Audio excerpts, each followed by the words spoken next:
So I want to talk to you about mason bees in this video. I'm going to tell you what they are, what they aren't, and how you can attract them to your property. First thing, mason bees are little tiny, well, they're pretty small bees. They're about maybe a third, maybe a quarter the size of a honeybee.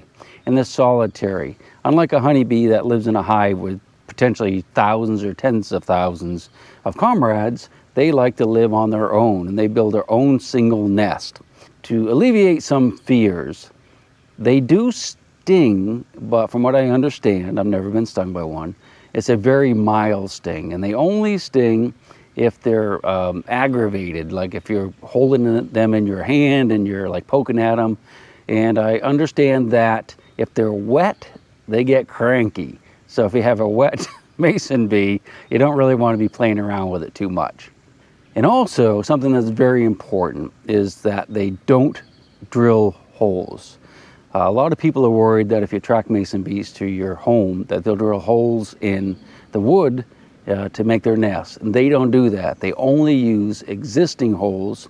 They could be in a masonry wall, it could be in plant stems, or anything like that. Carpenter bees are the one that drill holes in your house and the wood structures around your house. And they're big bumblebees. So they're totally different. You don't have to worry about mason bees doing that.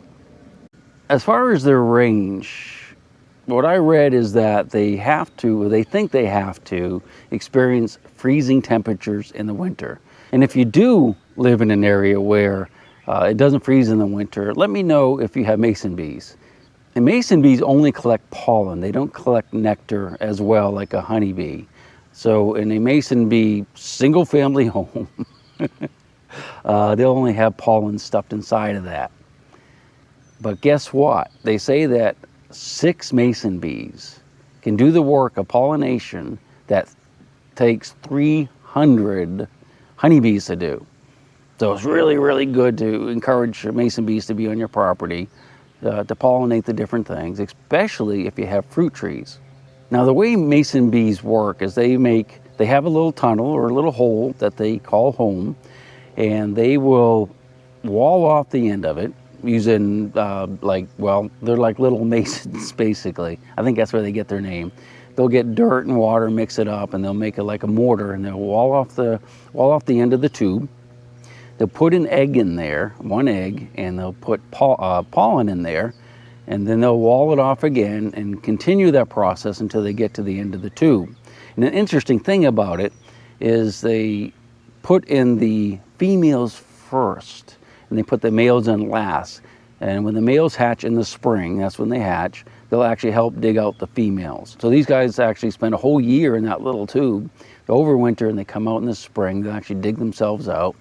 It's said that, well, I read that some of the mason bees actually will spend 2 winters in the tubes. Now, I don't know if those are the North American mason bees or if they're from some other continent, but I just thought that was kind of interesting and wanted to share that with you.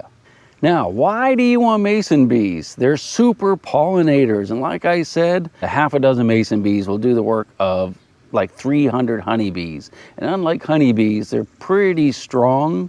They have a lot of resilience to, when I mean strong, they have a lot of resistance to disease and whatnot, although there are some diseases working their way into North America that will have an effect. Well, it might not be a disease, it's actually a fly that might have an effect or will have an effect on mason bee populations.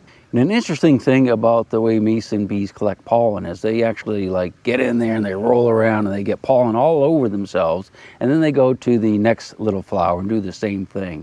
So it's a really effective way of pollination, whereas like a honeybee will go in there and daintily pick up pollen and put it on what they call saddlebags on their hind legs and make a big ball of pollen. But the mason bees, they really get in there and they go to town and they pollinate very effectively. Now, how do you attract mason bees to your property? Well, it's really, really simple. You just have to put up nesting boxes. And to make a nesting box, there's several different things you can do. You can get like a block of wood, you can drill a whole bunch of little holes in it and set that up. I have done a nesting structure where I took bamboo and cut the ends off of that and put it up, and I'll show you that. The easiest way to make a house warm, this is what I did, is I just bought a whole bunch of paper straws. And I got them off of Amazon, and I'll put a link in a pinned comment to where I bought them. And it's really simple because all you have to do is take the paper straws and you just bind them up, and I just bound them up with zip ties and put them in an area where they wouldn't get rained on, because I think if it rained on the paper straws, it'd probably fall apart.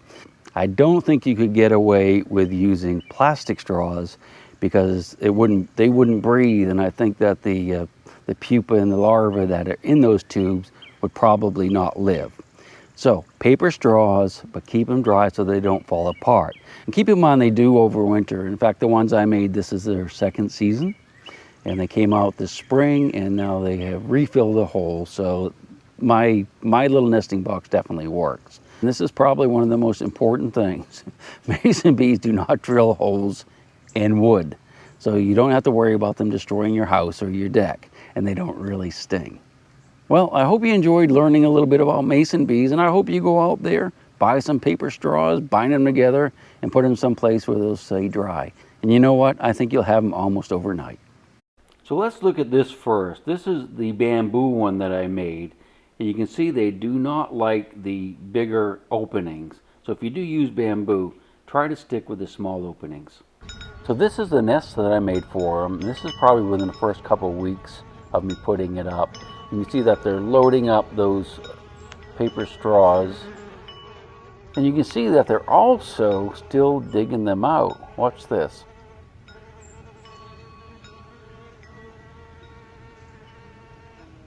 Bink! And this is what it looks like when they're pretty much finished with it. You can see most of the holes are already filled up. Okay, I had to move the operation indoors because it started to rain, but this is what we have. This is a box of biodegradable paper straws I got off Amazon. It's actually 300 of them in here.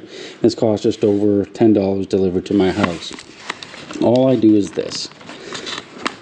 If I can get it open. All right, here they are. And I think I took one out to make sure they're the same size as the other ones that I'm using, and they are. All right, so I'm going to just get a bunch of them. And I think you can put as many as you want in a nesting site. I'm just going to grab as many as I can easily hold for this video. Alright, so we're just going to use this for the video. All you got to do is set them up like that. It's zip ties. And I'm going to whip it around. Tighten it up. Now I'm going to put two, you need to put two on here really. And like this, and that is all it's going to take. I'm trying to look through the camera and do this too, it makes it a little bit tougher. Alright, so you really want to snug it up so they don't flop around, and that is it. I'll go ahead and cut these off just to make it look nicer. I didn't do it with the ones outdoors. Now you could also probably just wrap tape around it or use wire like this. Now I'm going to put a piece of wire on here so I can hang it from something outdoors. Like that. Kind of twist that around a few times. Cut it to length. Same thing here. Try to keep it in line.